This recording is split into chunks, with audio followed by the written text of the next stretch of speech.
Hello. Thank you for joining for this new episode. And today we'll talk about depth. And I'm Julian, the host. And today I'll be joined by Carolina, a person that I can have deep conversations with all day, every day, basically. And today we wanted to take this episode as an opportunity to actually explore the topic of depth. And here she is. Depth, not death. Just in case. I don't want to disappoint you. Just waiting for us to speak about death. Not today. Not today. It's definitely a possibility. Yes, and I'm joined by this beautiful human who was recently cataloged as an alien multiple times. Because of his resemblance to Pleiadians, which we had no clue Google that they that. existed. And when Julian told his mom about Pleiadians, she was like, "Is that a hemorrhoid cream?" And yeah, so that's how I want to introduce you. Thank you. And that's how Julian and hemorrhoid creams are related. A thing. In case they want to sponsor this episode. Yes, please. How do you make it nice? That would be like perfect. a hemorrhoid cream commercial. It can't be better than this. Seriously. Okay. Then Here we come to deep human experiences. I think laughter is a very deep experience. It's not very thought through. It's not something that you're like, okay, let's explore the nature of human existence. But you're just so immersed in something that is so deeply spiritual, which is laughter, that I agree. you're just deep naturally, and you connect so deeply with the people you laugh with. So yeah. It's interesting because the first thing that I had in my mind when I was thinking about depth was deep conversations, was philosophical topics. Yeah. But when I remember or go back to what are experiences that you would either consider deep or that I keep in my memories are the ones that were filled with emotions, were filled with laughter or just intense other emotions, right? In awe or even sadness. Those are the ones that we remember. And I think there's something to it that we remember them because they're in some sort important. Yeah. And laughter is one of them. Yeah. So the depth, I think, happens as a sensation, an emotion. It's not because you're saying something. Because you can say that your grandma died and you can say completely devoid of emotion and it's not a deep moment. You're just stating something, it's a fact. But if you share the grief process of your grandma dying or a painful experience you had, then that immediately transforms into a deep moment of connection and vulnerability. And recently we were in this cave. It's a path, and you just walk a path among some rocks, and it's all nice. you have a beautiful view in between some canyon, and then all of a sudden the path narrows down, and there's a point where it's just two rocks that have a very tight gap, and I know how it is. Sure, yeah, well, like just barely the size of a human to fit. And it's not so long. It's maybe 15 meters, 20 meters. But when you enter there, that's an experience. Because the moment that you're in, you're embraced by rock. You cannot move if you're not moving sideways. And you have to keep your breathing in check. Otherwise, you will get stuck in a rock. They cannot get you out. Like you cannot be pulled out. So it's a moment of connection with yourself, keeping calm and trusting that you will be able to make it through. And there well, I had a pretty profound experience. I had a very, I felt the rush of feeling pressed between the walls. And I had nightmares about that and being buried alive and stuff like that. So then that was a moment for me when I was, okay, let's breathe through it, and it's gonna be fine. People do this, so I'll be able to do that. And then I just continued, and I figured it out, and I noticed that there were some things that if you do that, you pass easier. If you're loose in your body, if you're more like water and less like a robot trying to control and rigidly trying to press through. move with a strategy. If you let go of that, then you can pass. You can slither through the rocks. Yeah. And that was a profound moment. And then just like climbing out of it, it was difficult. And I went first. You did. I went first. So there was nobody to tell me like, oh, if you put the foot there and you climb there, you push yourself. So I was just figuring everything out as I went. And that itself was a very rich experience. Yeah. And I thought that was pretty cool. I was like, oh, that's very nice. And when I came out and there was this beautiful landscape of a canyon and like mountains, and there was an eagle yelling at top of the mountain. It was so beautiful. The mountain and the cliff that was around us.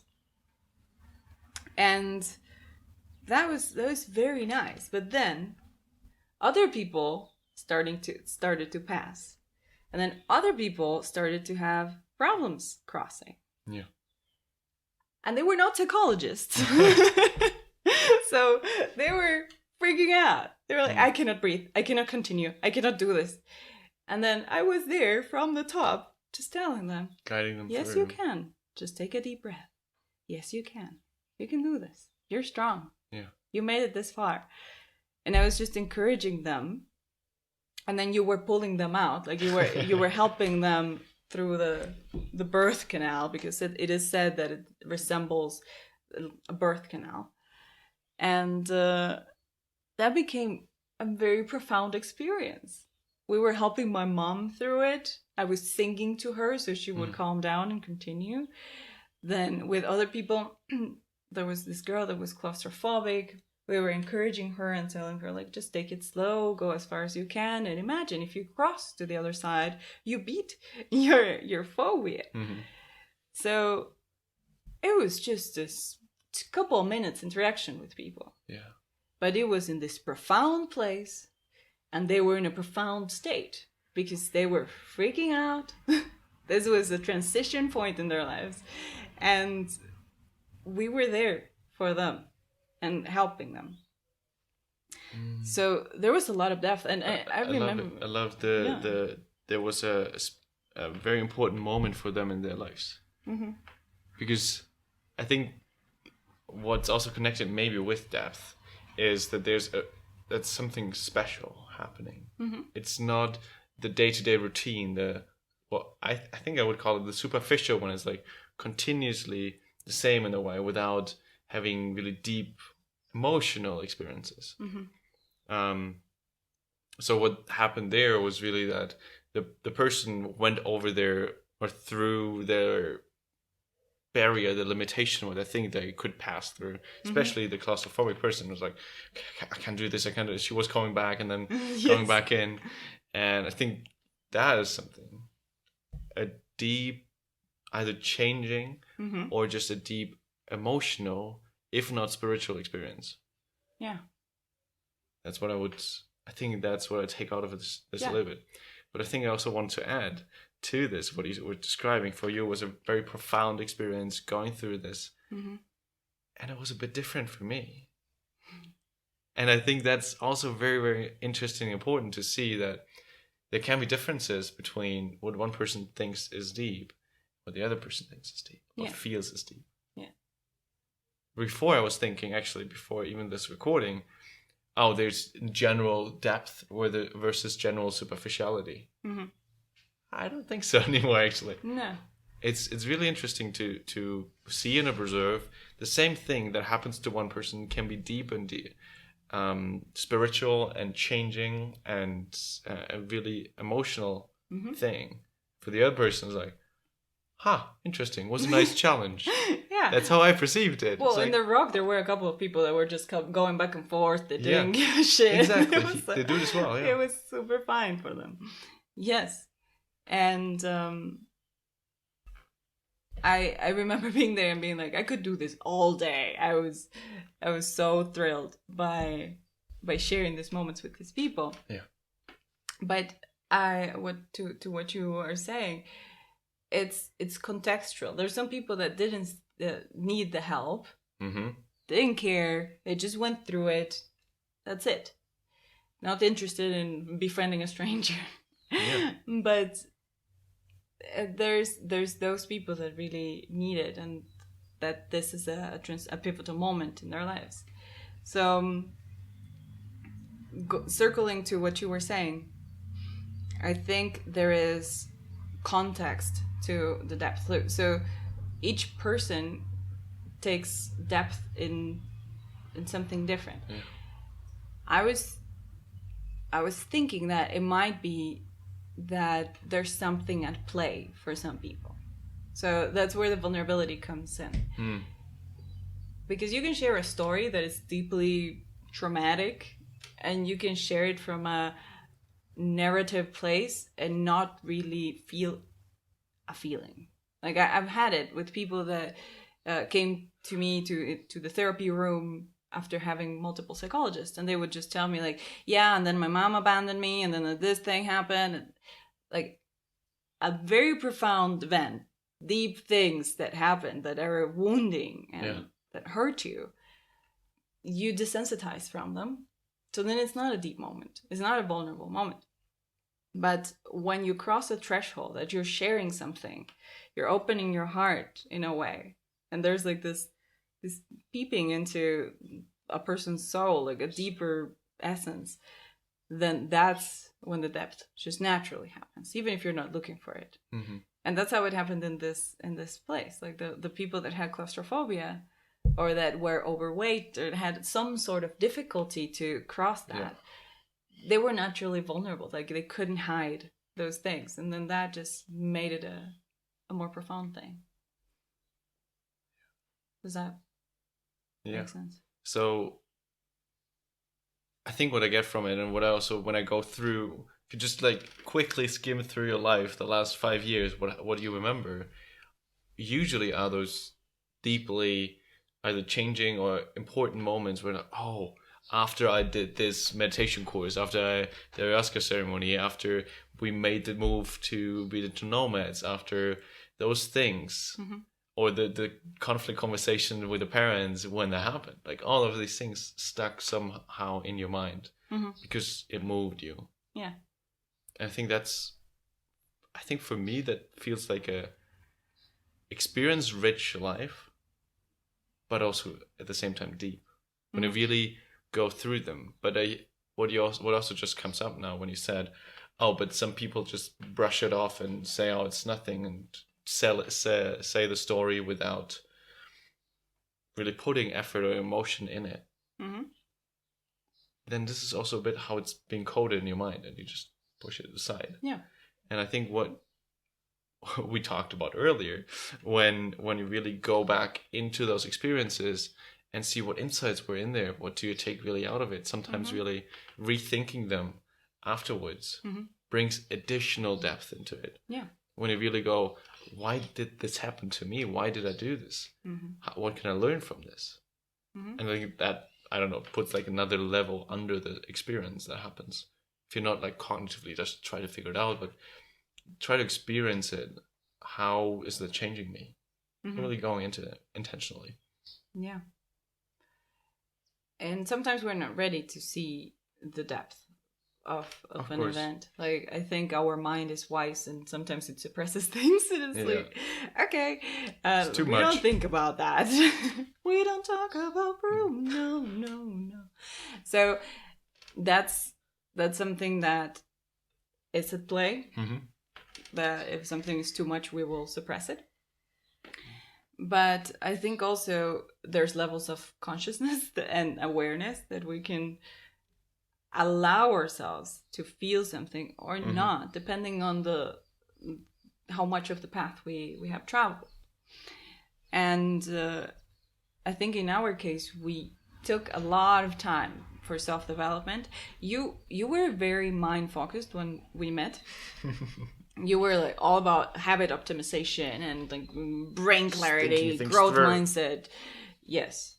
And I was on a different path, all about emotions and just flowing with emotions and stuff like that. Depth is found in everywhere. So it can be in the mind, it can be in the emotion. I think it ideally is a combination of both. Mm-hmm.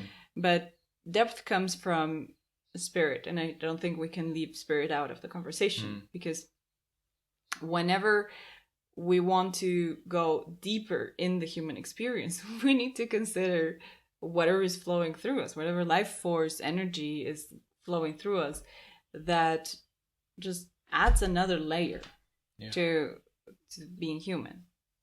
So there's different ways of being deep. And I think for 2 5-year-olds discussing how they're going to split the M&Ms, that could be a deep conversation. And for 2 teenagers, how you're going to cut your hair, that's a deep conversation, because you don't want to look stupid and you want to express yourself. Yeah. And for us, a deep conversation is what happened yesterday, when we're just like going over our life and analyzing the nooks and crannies and like, where did I miss something, and what thing, like, how could I experience anger in this situation? So there's different layers, and it's always contextual depth.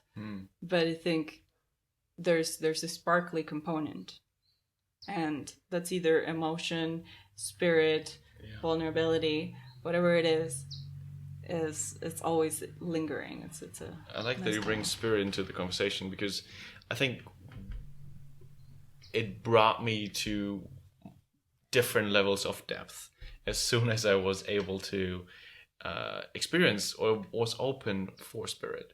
Mm-hmm. Which I think for me the real first time was after the first Vipassana retreat that I had, where noticed, oh, there might be something else than my mind or the thing that I see all the time just with my eyes right in front of me. Mm-hmm. And as soon as that was open, that the foot was in the door, basically, then I was open for those things and like noticed, oh, there's a lot more depth there. And I think what was repeated now so many times is spirit comes apparently from respirar, from the Latin word to breathe. Spirar, from the Latin word to breathe, basically. Mm-hmm. And I find it so profound, actually, that they always repeat it. Because for me, it has such an important impact. Whenever you really take a conscious deep breath, suddenly this superficial world, oh, I need to do this, I need to I wanted to wash laundry, I don't know, stuff that's happening. Mm-hmm. And you drop into this moment. That's when immediately it shifts to a deeper level for me. Yeah. Yeah. And maybe we need to define what spirit is for us. Yeah. Because it's such a, how is it called? Super word? No. Mega word? Buzzword. Buzzword. Basically, it's a word that means a lot of things, and it has a different meaning for everybody. So for me, spirit is life force, as I said. But it's a life force that it's underlying everything on the planet. So everything has, to an extent, spirit, and it inhabits the realm of spirit. Mm-hmm. And spirit is something parallel that happens to our human existence. Like, it's almost like another dimension where, like, I don't know if it communicates with electromagnetic waves or just pulses of light. I have no clue the intricacies of how it works, but I feel it. I feel the interconnectedness. Yeah. I feel sometimes like a force running through me, like a rush of energy, or when something is right for me, I really feel it. And I would say intuition is highly rooted in spirit. So yeah, I would say this, for me, spirit is this all-encompassing dimension of the human existence that has an interconnectedness with everything that's around us. It's not in a context of religion or compartmentalized, but rather it's super expansive and generic. Generic. Yes. Yeah, I think for me, I want to just add the part. For me, it's quite often when I notice I'm not in my mind, when I notice I'm in my body, or when I let go of the restraints that I set myself. Things have to be like this. Sort of, I guess some people would say I'm more intuitive, just go with the flow in a way. Then I notice I'm way more able to connect with this feeling of something is flowing through me. And well, probably that's just my learning from starting out in the mind, then coming back to the body. That's something that happens for me. That when I notice taking a deep breath, something that gets me back into the body, singing, dancing, which we are doing now. It's like so nice to just let go and let the spirit just run through your body, whatever that means to you. But I feel something is happening, something's changing, and it feels great. Yeah, you can feel it in singers, that when they're tapped in and they're connected to spirit, they have a power that they move you to tears. Like there's no comparison. Like if you look at Freddie Mercury, had this way of singing that was just so spiritual. I don't know if he did it consciously or unconsciously. He was just naturally tapped in, but the way that he could move a whole stadium of people, there's those people that naturally have it. And in some books, The War on Art and The Artist's Way, which are two famous artist books, they always talk about letting this muse take over your body and just create from that place. So artists don't do the job themselves, because otherwise you're just doing it from your mind. It needs to come from a higher source of knowledge, of power, of expression. And I think we're all speaking of the same thing. Just each of us needs to find a definition that fits. Because to an extent, we all experienced something. Like we experienced a movie that made us cry, or a song, or a situation of a child hugging a dog, or something that you're like, oh God, that's so beautiful. And I don't even know what accent was that. No clue. You change all the time. Yes. But I think another part that you partly mentioned now was, okay, we speak of those experiences that were deeply changing because we went in the Peruvian jungle, went to Nepal to do this, right? This in and of itself is already quite a big change, quite a big experience. But I can see the question popping up, but I'm working 40 hours a week and I'm I'm having struggles just keeping up and just relax after work. How the hell is it possible to get a deeper level there, a spiritual part in their life? Do you have any thing popping up for you right now? Well, when you said the 40 hours a week, I just remembered my soul sister, dear friend Helly. When she heard like somebody, I don't know, a friend, like, yeah, he got a job, he's working full time now, she was like, 40 hours. Wow! It was just a visceral response to the prison in which this person had just subjected themselves to. And I think it really depends on the 40 hours a week that you're working, the full-time job that you're having. If it's something that is deeply fulfilling, then that's deep by itself. And you can create some momentum in just taking the mundane moments as deep moments, and then you just connect with the depth there. But I think if it's a soul-sucking job and you are doing something that you're not content with, that is not fulfilling your soul in any way, the people that you're with are not your crowd, your tribe, then that causes damage. causes damage on a spiritual level because you get completely disconnected. Because what I always say is the best thing you can do as a human is to express who you're here to be, like the real you.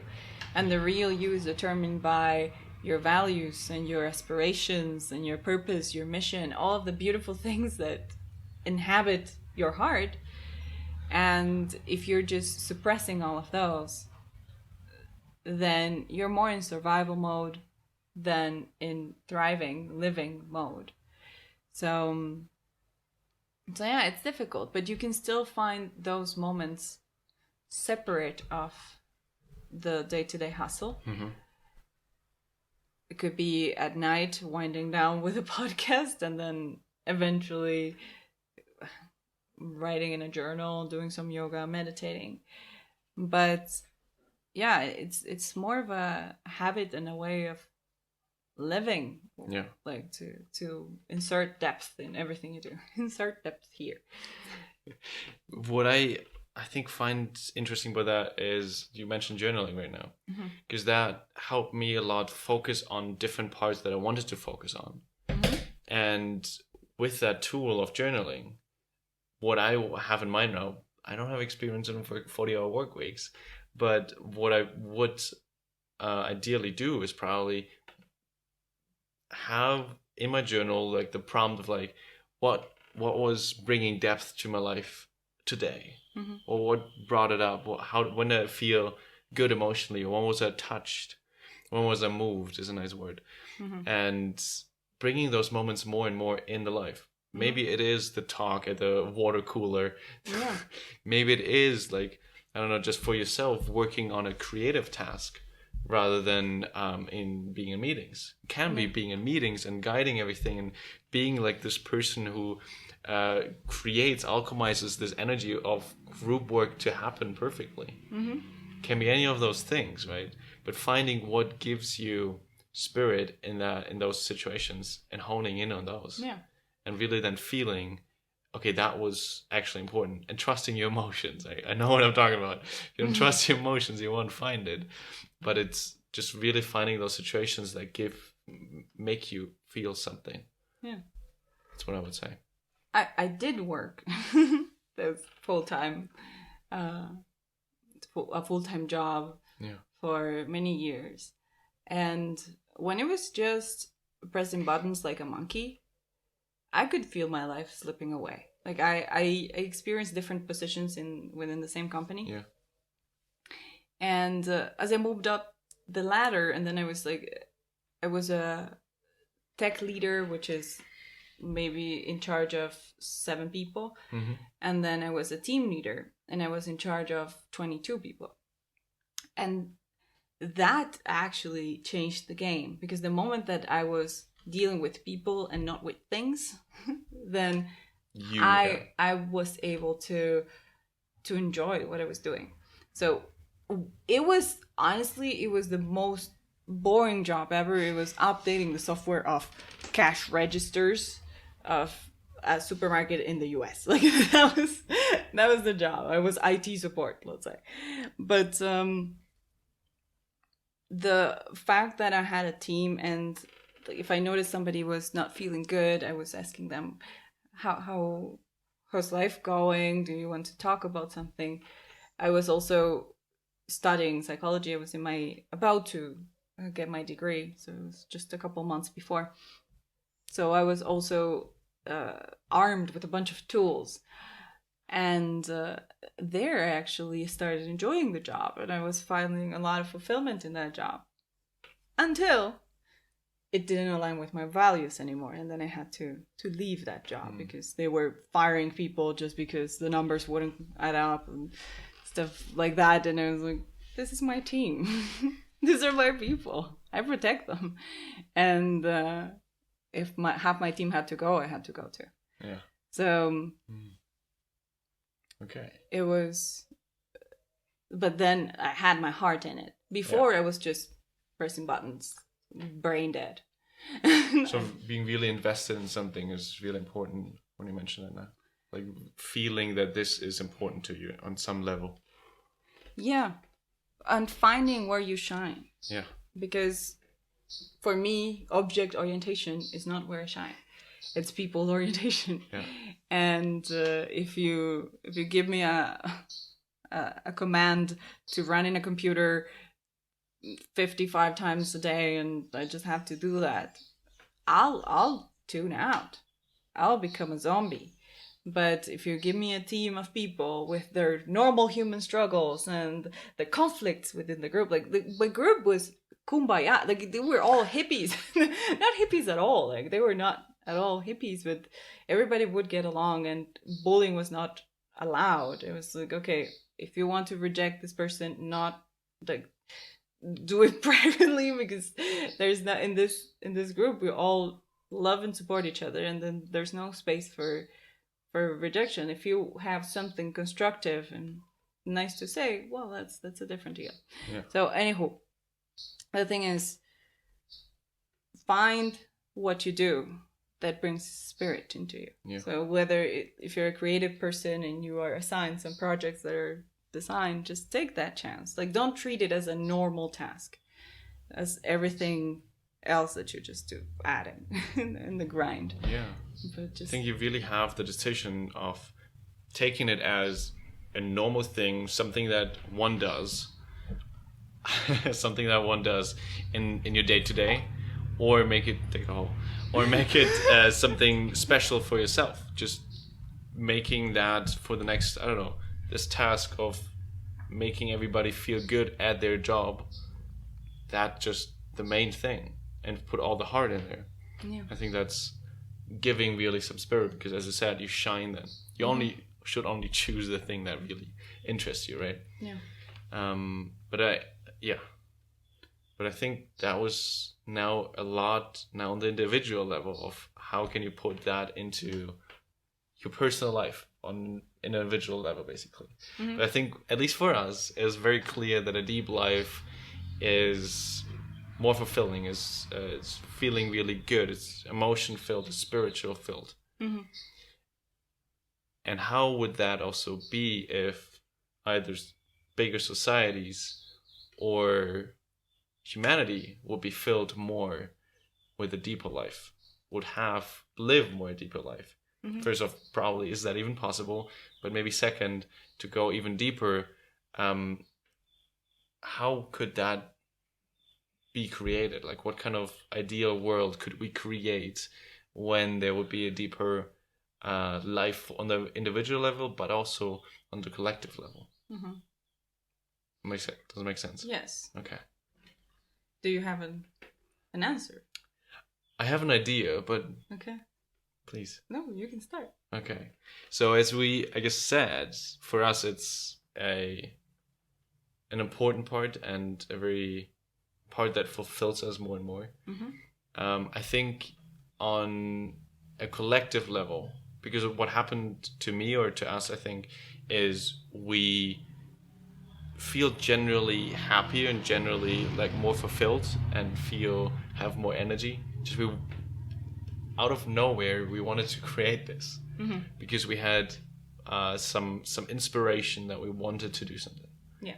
And I think when everybody could go into those deep moments, into their strength, into the thing that gives them fire, create those deep moments, transformational moments, and live this deeper life, it could reduce a lot of nowhere leading conflict, a lot of just general anger at other people, because most of the time, at least how I see it, the outer world is usually a reflection of the inside world. Mm-hmm.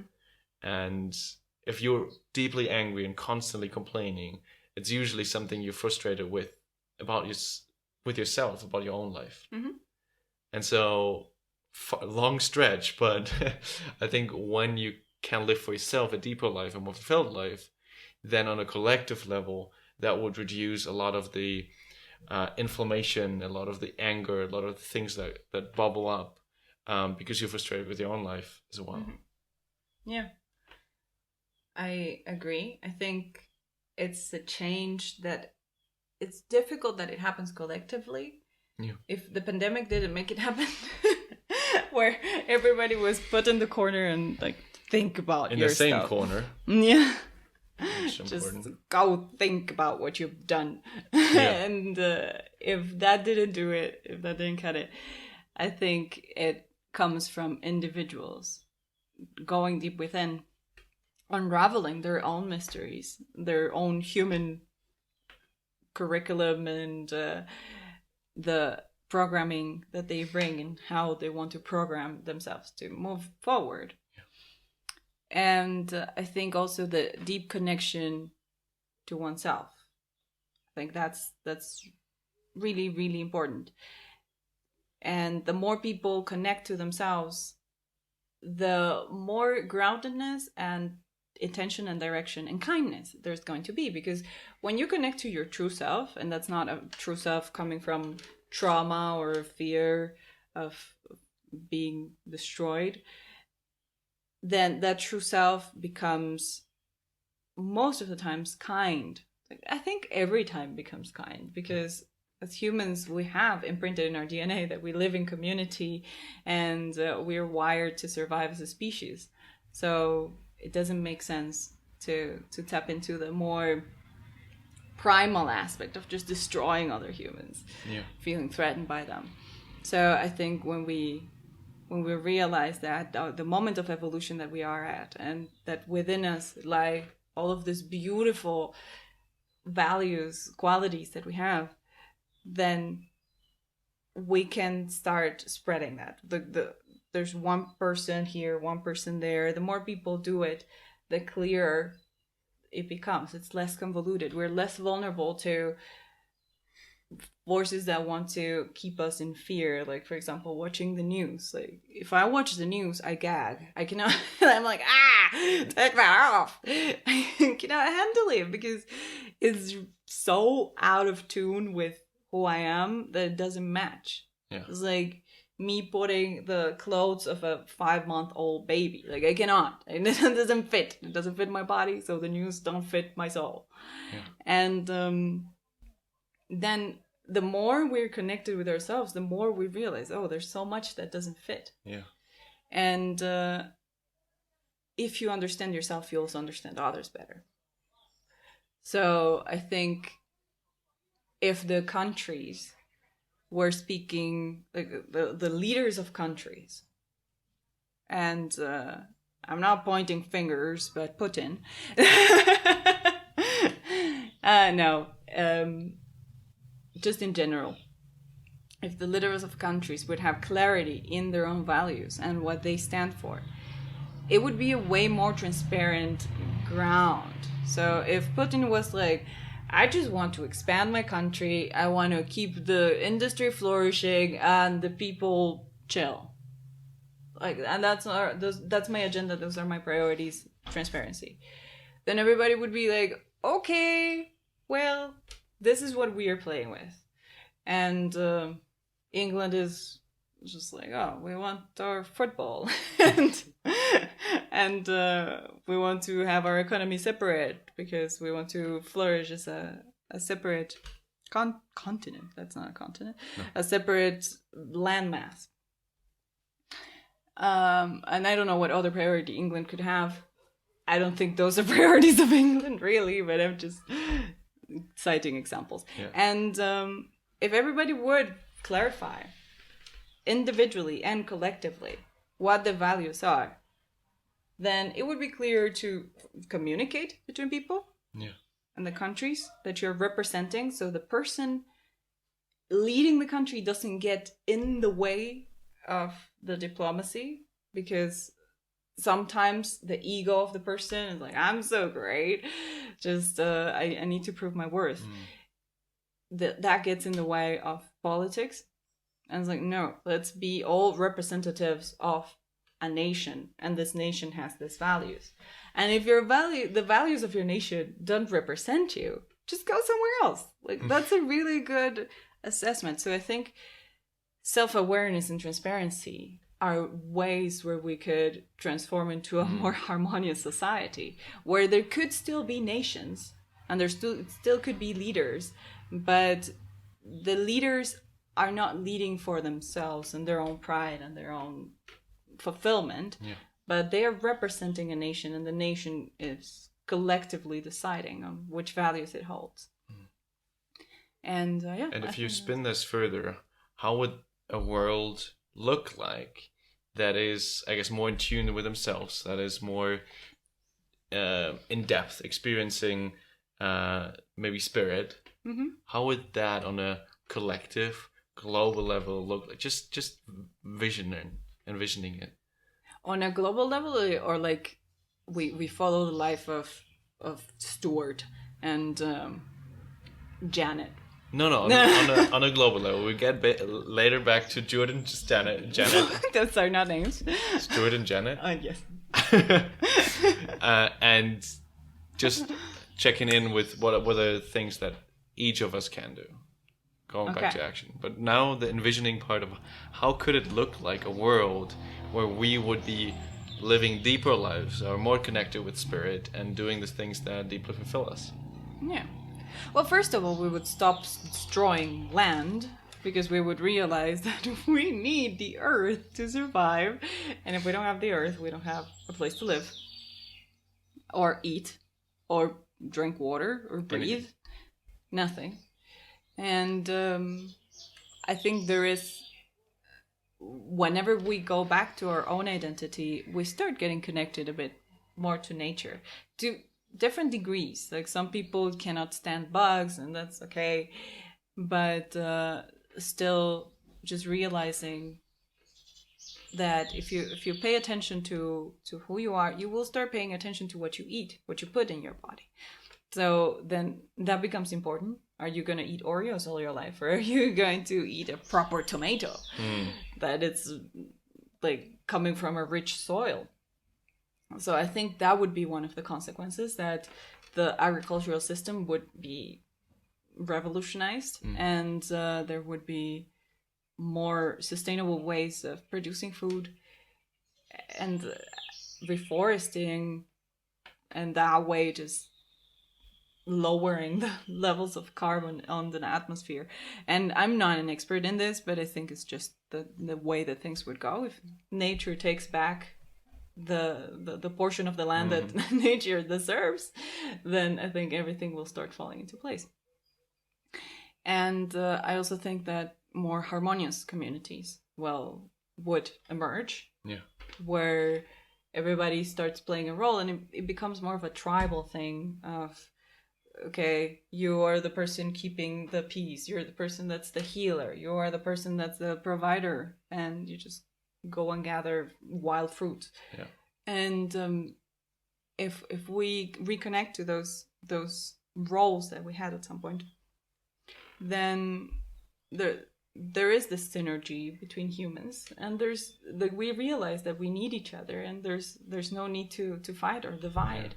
And then we become more integrated within groups, within the collective.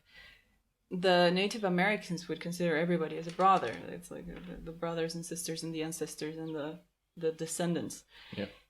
And I think that's a very wise way to look at things. So the moment that you're more connected, one human species, you're more connected to yourself, you're not so threatened by the others, and you start realizing, oh, we're all just myself, but living in a different body. Not from an ego perspective. Like, everybody's me. All of you guys listening, you all her, but just in a different everybody's body. you. But everybody's you. But in a way, yeah. We're all somehow, somewhat connected. However, we don't, like, of course, on a physical level, but also somewhere else, deeper. I don't know how to describe it the best, but it's true. Yeah. Okay. So I think that would be a natural byproduct of when we're more connected to ourselves, we're more connected to each other. And that would happen. So nature, people, communities, and that's such a beautiful utopia. And then the conflict would be addressed completely different. Like there would still be conflict, because you still need to solve stuff.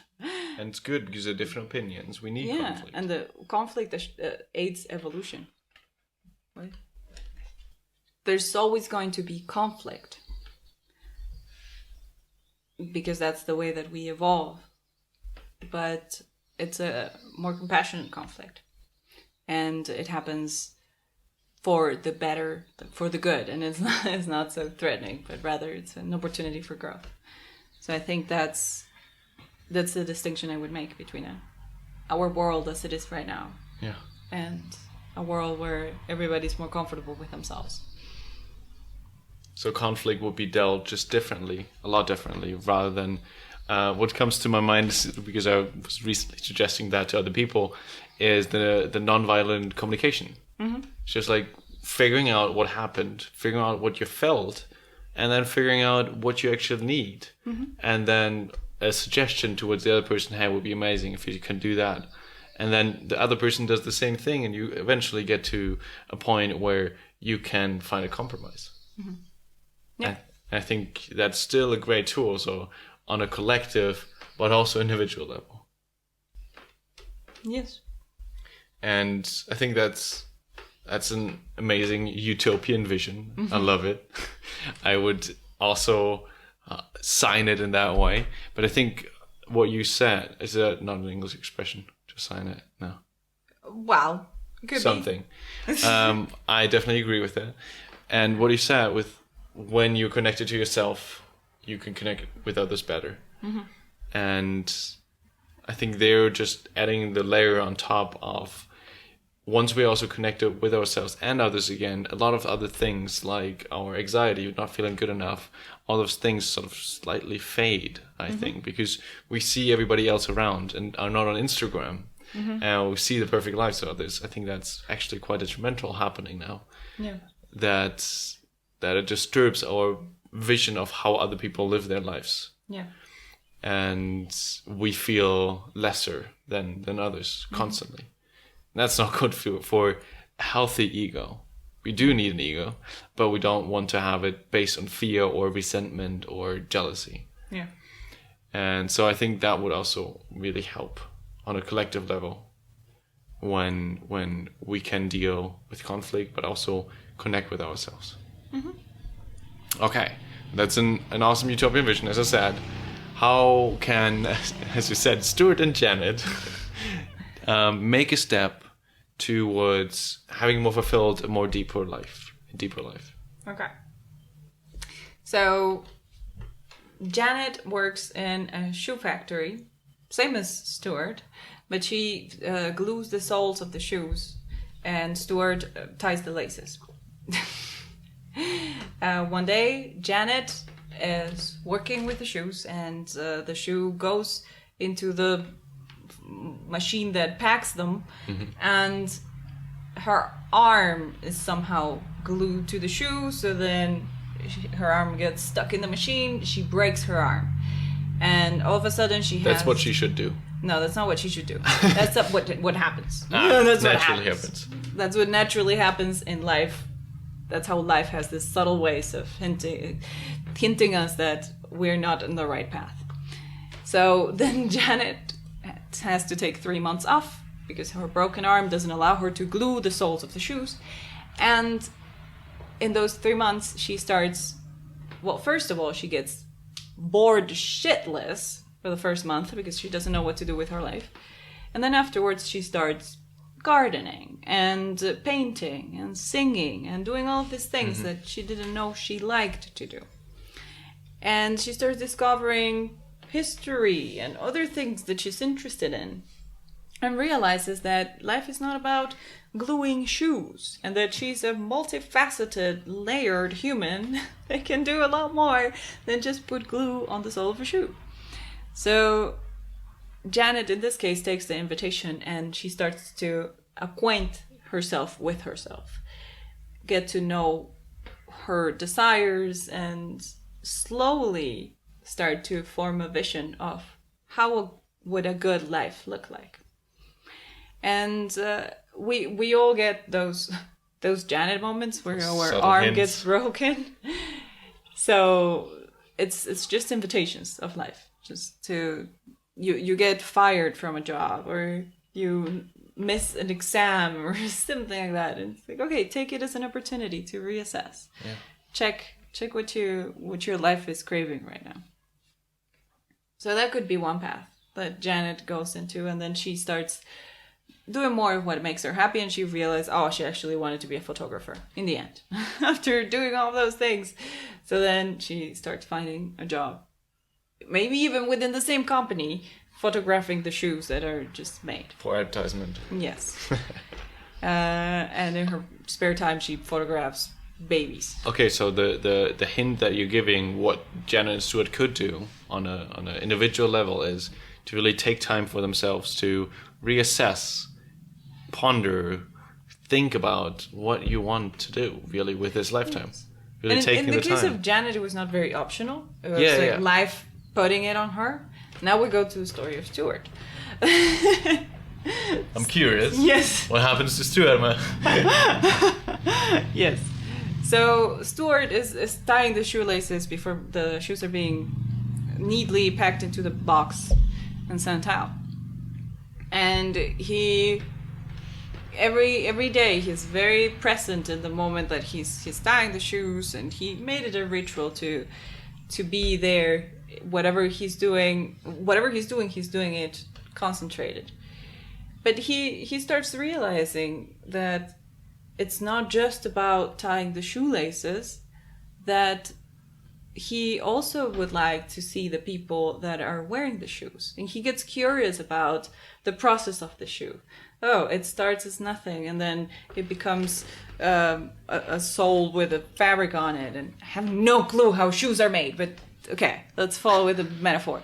And he gets very curious about the whole process, and he starts realizing, oh, actually, because I'm so passionate about shoes, I could make this supply chain process more optimal, and it can also include this customer experience. So I can also work with the customers, the community management part of the business. So then what Stuart is doing is taking a tiny thread of something that he likes in this moment and pulling from that thread to see what unfolds. And what unfolds is that he actually can tie the shoelaces, but he could also be a supply chain manager or a community manager or a store salesperson. Yeah. And that is bringing him closer to what he wants to be. So in this case, it's following the curiosity, following the bliss, let's say, and just allowing it to take you somewhere. And that's how he gets to have a new job. And in this new job, he gets to explore different parts of himself, maybe interact with people more. Yeah. And he starts getting more of a hang of what it's like to be a human. And yeah, if he just keeps on reflecting and just keeps on pulling the thread and seeing what's behind, he will keep on finding cool things. So that's how it starts, I would say. Yeah. It starts by either life making you stop and reassess, or you getting curious about something. And if you follow that, if you take the invitation, then other things naturally unfold. And it's a path that it's unique for everybody, and you don't see it fully until you're in it. Until you're walking it, and you don't see it fully then. You will just see the next couple of steps or next step. And you just have to trust that the path that you're going through is the right one for right now. And, spoiler alert, it is. It's always the right one, because even if it's not the thing that you're meant to do for the rest of your life, you're learning really important things that will lead you to the next stage.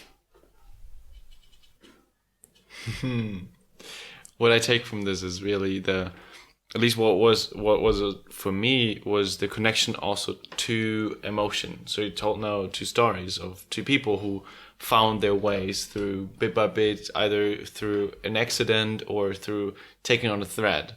So just starting the inquiry of what is this actually about? And I think it also happened for me that I was like questioning those things, like, why am I here? What is this about? This at some point started for me was a story when I was 11, I think, or around that age, where I was like staring at something, and then I was wondering who's that consciousness staring at this thing. So really weird. Anyway, so the point is that even if you already experienced this sort of waking up of, oh, there's something more than just finding a job and following what society is telling, there's still a lot more work to be done following it. So I guess most of the people who are listening now, you probably already know that there is more and something is happening, and there's some work to do and you want to explore things. But what now? And I think there, at least for me, it's like seeking out other experiences and really changing up maybe the day to day, maybe really having different things so you can compare your experience with the one from yesterday and really notice, okay, what is actually bringing me energy, connecting with other people and noticing what they really like about you, what they think are your strengths. I think all of these things can give you insights of what really makes you come alive, what makes you be spirited. And I think that's a wonderful journey, a difficult one because it's gonna get tough to change the pattern, to change the rhythm that you're in now. But it feels more fulfilled and more deep.